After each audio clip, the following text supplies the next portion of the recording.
Bismillahirrahmanirrahim. Assalamu alaikum. My name is Hassan and today we are going to redirect form to another URL after submission in Forminator in WordPress.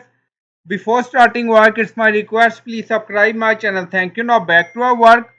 So we are using Forminator plugin. So this is our form and we are going to redirect form after submission to another URL. Now go to edit form. Now scroll down. This is our form and then you see behavior, so click on it. Now scroll down, you see submission behavior and then you see after submission and then you see add behavior button and then you see inline message, so click on it and then you see after submission pop-up and then you see behavior inline message redirect user to a URL hide form, so select redirect user to a URL. So you can add URL according to your requirement.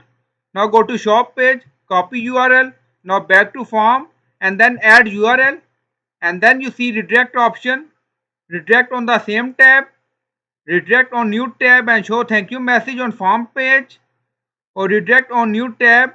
So you can select according to your requirement. So I select redirect on the same tab and then click on apply and then click on update. Now form save done. Go to form page and refresh the page. So we are going to fill the form information. So I added some information and then click on send message. Now submitting and then you see redirect to shop page. So in this way you can redirect form after submission in Forminator. So I hope you like this video. Please like, comment, share, subscribe. Thank you for watching.